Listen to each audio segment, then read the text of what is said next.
Ahmed, Bahadir, and Rizwan Taj to the stage. Let's go. Let's go.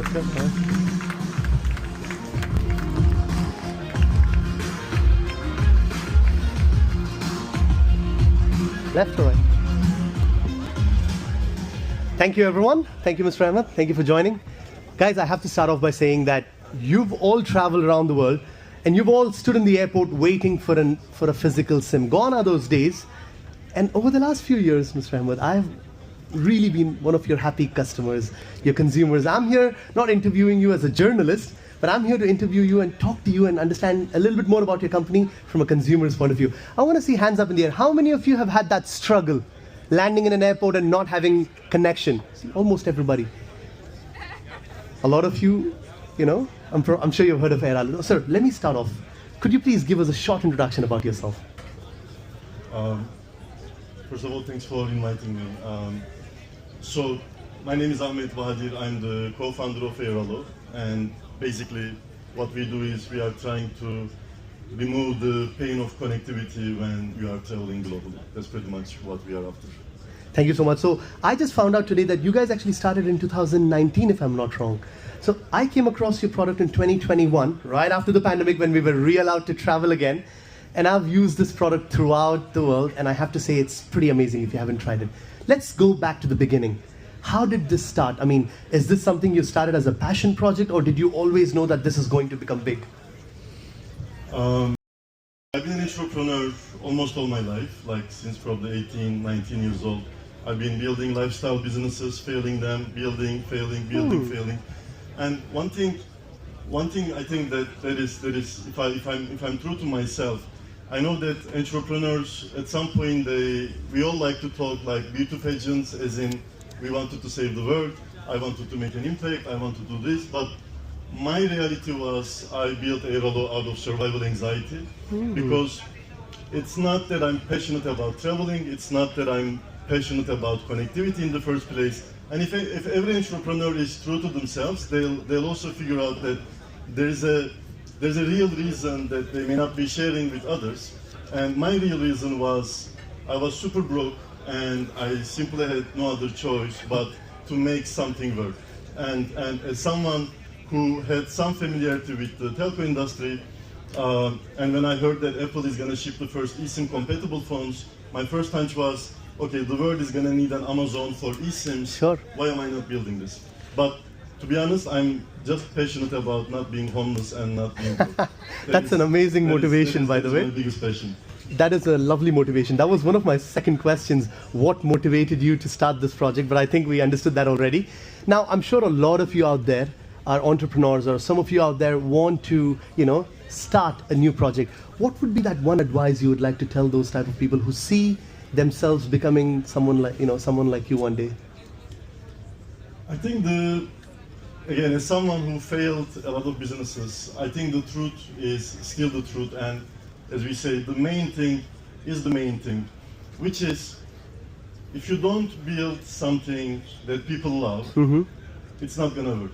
And the biggest mistake entrepreneurs make, and I made the same mistake many times, is that we fall so much in love with the idea that we have, and we need so much validation and so much approval. We keep telling everyone, and then we start believing that it's gonna work so much that it's the whole sunk cost fallacy that we just can't let it go. But I think at some point we just need to be real with ourselves. Is this something that people love? Is this, as the cliche goes, is this a painkiller or is this a vitamin pill? Because vitamin pills are not very interesting, painkillers are, and people will simply not stick with your product or company if it's not something that solves a real problem. And the way I see solving a real problem is, what works for me is that you are usually observing an industry because you are somehow part of it, and you have seen that something is broken and you know exactly what needs to be fixed. And when you double down on this, there is a chance that you might be building something important, that you do not fall in love with the idea. I know it's a very cliche advice, and I've done this mistake many times. If an idea sucks, an idea sucks. Just accept it. Yeah? You just need to find something that people really appreciate. Otherwise, it's never gonna work. Product market fit. if I were to give an advice to building a company, I always say product market fit and an excellent customer support. These are the two main things that you need. Product market fit brings the people, and excellent customer support keeps the people. These are the two main things that you need to get right. Everything else is going to find its way. Everything else you are going to build around. But product market fit is your North Star. Without that, everything else is just you telling a story to yourself and to others. So Mr. Bahadir, you're saying is keep trying. Keep trying. It doesn't matter if you think the product is good or bad, at least give it a try. Is that what you would like to say as well? True, true. I mean, look, I've been trying since 19 years old. I've been super broke. Like like as the joke goes, like, you are so broke, it's not even sad anymore, it's just funny. Like you just look at yourself and say, man, I have no money. I can't even afford a bus. Like, you know this, and then you got nothing to lose. And I've been trying since 19 years old, and I think I kind of made it when I was around 36. Wow. So that's very inspirational. You just keep trying, and you're gonna get a million rejections. You're gonna get a million heartbreaks. You're gonna get it just becomes part of the process. But yeah, I mean, eventually, if good timing and a little bit of luck, you're gonna get that break. But you just keep trying. I don't think there is any recipe to this. You just keep trying. You just keep trying. Yeah. Just keep trying, right? Now, let me talk about the pandemic and how it affected you. I know you told me you started in 2019, and your product very much depended on people traveling to new places. And suddenly the pandemic starts in 2020. So did that really put you down? Did that affect your business model? What went on? I think we built the company, and after 4 months, COVID came in. So imagine our situation. We just started finding product market fit. We made 5,000 in a month, 10,000 the next month, $15,000 the next month, $30,000 the next month, and then it just goes to zero. So we were living 2 years. We were living in a state of pandemic. Can I just tell a short story about that? Please. I think it's a story about everything happens for a reason, and we just need to embrace. So what happened was right before. So in 2019, when we first launched the company, I raised from Sequoia Capital $1.5 million. So I had $1.5 million to spend in the next, let's say, 12 to 18 months. That was the plan. And according to my plan, I was going to go for another fundraising in 2020 July. That was the plan. So 2019 September-ish, we raised the first money, and 2020 July, we are gonna raise our next money. The thing is, I was so bad at marketing that I have fallen into this Facebook and Google Ads black hole of spending. We are spending money, people are not coming, and I think the problem is we are not spending enough. So we spend more, and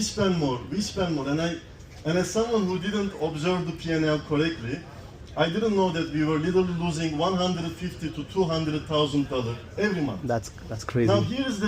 Now you will think this sucks. You will think that it's a terrible thing that's happening. And what I didn't realize that, man, we are running out of money. We have only $36,000.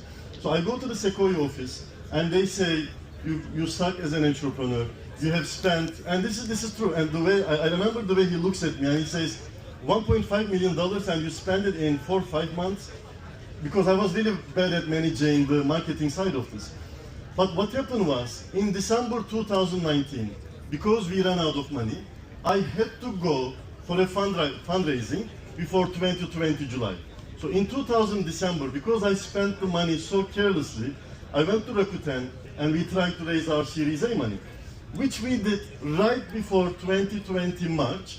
We raised $5 million. It's crazy. So because it's amazing, yeah? Because we were terrible at spending the money correctly, it wasn't enough for 2020 July. If it was enough for 2020 July, we would be in the middle of COVID-19, and when I go for a fundraising in 2020, nobody will say yes to us. Nobody will invest in a travel-related business. So I always do believe everything happens for a reason. Everything does happen for a reason. Because we spent the money in such a terrible way, it forced us to raise earlier.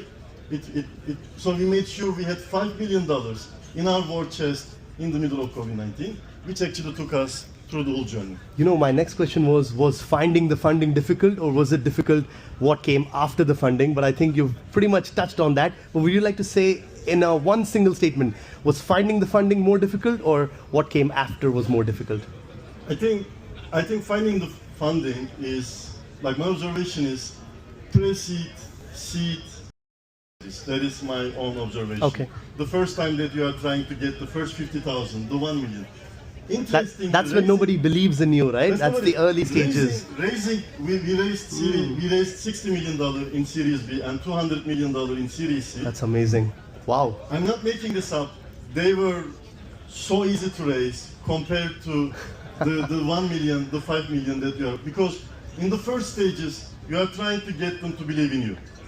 In the Series B, you have a business that functions so You have a working model already. Exactly. They just look at the numbers. In Series B, Series C, they look at the numbers. So it's fairly easy to raise. But the first funding is just always the super. difficult one. Anyone who succeeds to raise a pre-seed, seed, Series A, like, my congrats to you, because I know it is pretty hellish. So if you're done with that first stage of funding, then the rest of it automatically happens. At least the funding part becomes much easier.